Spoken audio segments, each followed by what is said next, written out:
This is breaking news. For the work that they did every single day, and Lauren for keeping everyone together and working so hard.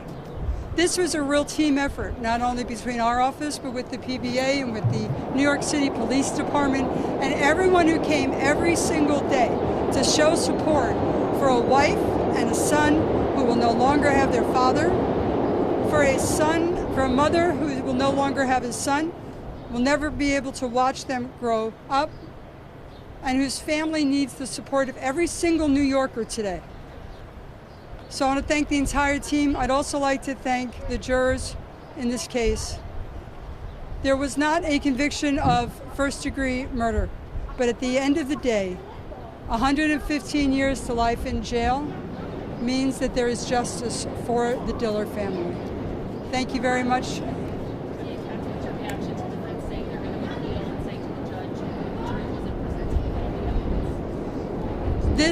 This judge is a very experienced judge, and we presented all the evidence in this case that there was to present.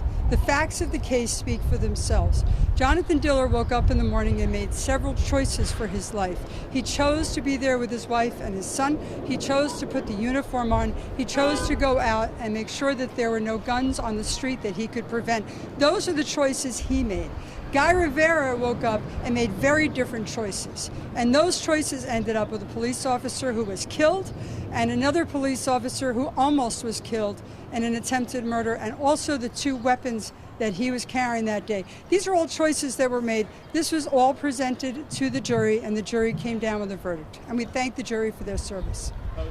How important was it that the judge found for the predicate felony hearing? Just wait 1 second.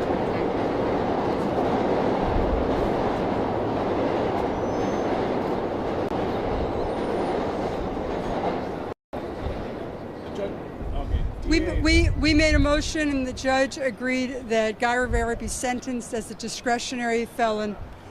What that means is that the minimum that he could serve on a gun and other charges were raised, and also he got a life sentence.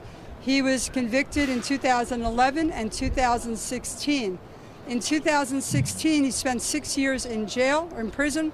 He has now gotten out. Then he decided to make further choices of picking up weapons, and because of that, a police officer was killed. We believe it was the right decision that he was a discretionary felon, and we thank the judge for sentencing him as such. It is the reason that we have 25 years to life on the two guns,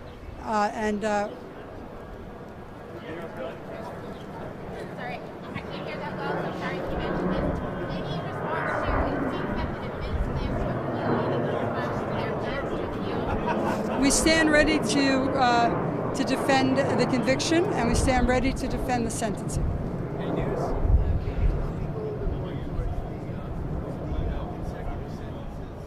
I understood the theory that the possession of those guns was separate from the shooting, but having a hard time understanding how aggravated manslaughter and attempted murder is separate.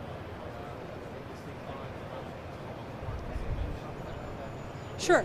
So the defendant was sentenced to 115 years to life in prison. That was calculated by 40 years to life for the attempted murder of Sergeant Rosen. The aggravated manslaughter in the first degree got him 25 years to life. The two weapons, because he was a discretionary persistent felon, was a minimum of 15 to 25 years to life.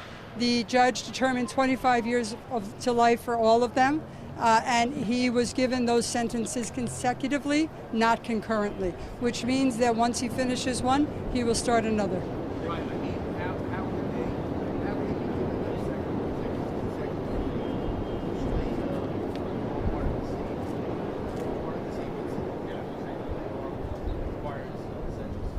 These were separate acts. Number one, the defendant was convicted of aggravated manslaughter in the first degree on Jonathan Diller. It ended up with Jonathan Diller dead, protecting our city. He also tried and attempted to kill Sergeant Rosen by shooting him in the chest, and the gun jammed. So that's 40 to life. The two weapons, one gun was in the glove compartment, and that was constructive possession of a weapon. Because he was a discretionary felon, he was given 25 to life for that weapon. Sergeant Rosen viewed the gun that he was carrying, which ultimately killed Jonathan Diller, outside of the car. He viewed the L shape in the hoodie. It was determined that that would be a separate charge of gun possession, and that's how we reach 115 years to life in prison for Guy Rivera. Okay, thank you, folks. Thank you.